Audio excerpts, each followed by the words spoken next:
Brain stroke కి కూడా one of the ఒక బ్లడ్ వెయిన్ అనేది బ్లాక్ అయితే కూడా దానికి రీజన్ అవుతుంది బ్రెయిన్ స్ట్రోక్ అని. అది కూడా చాలా మందికి తెలియదు. అలానే దీనికి ఇలాంటి వెయిన్స్ కనుక ఆర్టరీస్ కనుక బ్లాక్ అయితే వేరే అబ్నార్మాలిటీస్ కూడా వెళ్ళే ఛాన్సెస్ ఏమైనా ఉంటాయా? అంటే ఇప్పుడు మనకి ఇక్కడ కెరోటిడ్ అంటామండి. ఇది గన రక్తనాళం మూసుకుపోతే దీని నుంచి కెరోటిడ్ ఆర్టరీ దీని నుంచి బ్రెయిన్ సప్లై చేయాలి. బోత్ సైడ్స్ ఉంటాయి మనకి. ఓకే. ఇందులో క్లాట్ అయ్యి చిన్న బ్లడ్ క్లాట్ బ్రెయిన్కి వెళ్తే ఈ ఏరియాలో బ్లాక్ చేయడం వల్ల ఇట్లా ఫంక్షనింగ్ ఆగిపోయి మనకి పారాలిసిస్ అనేది వస్తుంది. మనం ఇనీషియల్గా గుర్తించి దాన్ని క్లియర్ చేసుకుంటే ఫ్యూచర్లో మళ్ళీ స్ట్రోక్ రాకుండా మళ్ళీ పారాలిసిస్ రాకుండా ఉంటుంది. అలా నెగ్లెక్ట్ చేయటం వల్ల అయితే మళ్ళీ పారాలిసిస్ మళ్ళీ స్ట్రోక్ వస్తే ఇంకా పేషెంట్ లేవలేని పరిస్థితి. అది ఓపెన్ చేయకపోతే మళ్ళీ వచ్చే ఛాన్సెస్ ఉంటాయి. విత్ ఇన్ 2 to 4 weeks చేసుకుంటే గుడ్ రిజల్ట్స్ ఉంటాయి.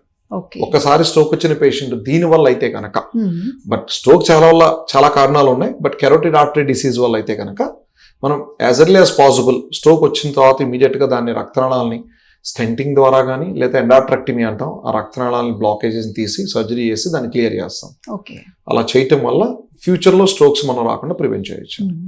సార్, మీరు చెప్పారు మనం ఏదైతే హార్ట్కి సంబంధించి ఓపెన్ హార్ట్ సర్జరీ చేస్తామో దీంట్లో కూడా వాస్కులర్ సర్జరీస్లో కూడా ఓపెన్ హార్ట్ సర్జరీ అనేది జరుగుతుంది. అంటే ఆ సివియారిటీస్ ఎలా ఉంటాయి సార్? ఇందులో క్రిటికల్ ఎలా ఉంటుంది? అంటే ఇప్పుడు మీకు కార్డియాక్ సర్జన్ తీసుకున్నట్టయితే కనుక సిఏబిజి, కరోనరీ ఆర్టరీ బైపాస్ అంటాం. ఓకే, మనం ఈ స్టర్నమ్ అనేది ఓపెన్ చేసి హార్ట్ని తర్వాత దాని మీద పంప్ మీద పెట్టి బైపాస్ సర్జరీ, కొంతమంది పంప్ మీద పెట్టకుండా కూడా చేస్తారు. క్రిటికాలిటీ డెఫినెట్ గా దానికంటే మా క్రిటికాలిటీ చాలా తక్కువగా ఉంటుంది. మేము we are trying to save the limb, కాలు కాపాడటానికి చేస్తున్నాం. మేము చేసే సర్జరీలో అంత మేజర్ రిస్క్ ఏమి ఉండదు.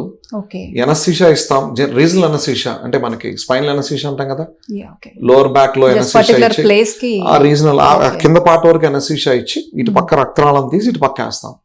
బైపాస్ సర్జరీ అంత క్రిటికాలిటీ ఏముండదండి. ప్రొసీజర్ హార్డ్లీ 2 to 3 hours ఉంటుంది. పేషెంట్ రికవరీ ఫాస్ట్ ఉంటుంది. నెక్స్ట్ 2 to 3 days ఇంటికి వెళ్ళిపోవచ్చు. దీనంత మేజర్ సర్జరీగా దీనంత క్రిటికాలిటీగా ఉంటుంది. అంటే ఈవెన్ కార్డియాక్ బైపాస్ కూడా nowadays the results are very good. Patients are recovering very fast. Next 4-5 days ఇంటికి వెళ్ళిపోతున్నారు. దాంతో పోలిస్తే మా సర్జరీ చాలా మినిమల్ గా ఉంటుంది. అంటే సార్ ఇందులో కూడా ఏమైనా రివర్స్ అయ్యే ఛాన్సెస్ ఏమన్నా ఉంటాయా? కండిషన్స్ అంటే ఎవరికైనా సరే వాళ్ళకి ఆర్టీరియల్ డిసీజ్ ఉంది, రక్తనాళాలు మూసుకుపోయే స్వభావం ఉంది బాడీలో అంటే ఒకసారి ట్రీట్మెంట్ అయిపోయిన తర్వాత హార్ట్లో బైపాస్ అయినా సరే, కాళ్ళలో బైపాస్ అయినా, కాళ్ళలో స్టెంట్లు అయినా, హార్ట్లో స్టెంట్లు అయినా, ఎక్కడైనా సరే బ్లడ్ థిన్నర్స్ అనేవి కంపల్సరీ టాబ్లెట్స్ వేసుకోవాలి. అవి వేసుకొని ఇంతకు ముందు ప్రీవియస్గా స్మోకింగ్ అని ఎట్లాంటివి ఉంటే అవన్నీ క్విట్ చేయాలి. ఓకే, హెల్దీ లైఫ్ స్టైల్ ఉంటే కనుక రివర్స్ అయ్యే ఛాన్సెస్ తక్కువ. ఎందుకంటే ఇప్పుడు వచ్చిన మెడికేషన్స్ కానీ ఇప్పుడు వచ్చిన ఇంప్రూవ్మెంట్స్ కానీ రివర్స్ కాకుండా ఉండడానికి చాలా ఎక్కువ ఉంది. రివర్స్ అవుతుంది అంటే మేము రెగ్యులర్గా చూసేది ఏంటంటే ట్రీట్మెంట్ చేసిన 5-6 సంవత్సరాల తర్వాత వెనక్కి వస్తారు. మనకి ఏంటి అంటే టాబ్లెట్స్ మానేసేవాడి 6 నెలల క్రితం ఉంటారు, ఇంకోటి చూస్తే స్మోకింగ్ చేస్తున్నాం అని. These are the 2 causes which reverses. లేదు అంటే మెడిసిన్స్ సక్రమంగా వేసుకొని డాక్టర్తో ఫాలో అప్ రెగ్యులర్గా ఉండి స్మోకింగ్ అని క్విట్ చేయగలిగితే డెఫినెట్గా రివర్సింగ్ అనేది చాలా తక్కువ శాతం అండి. ఓకే.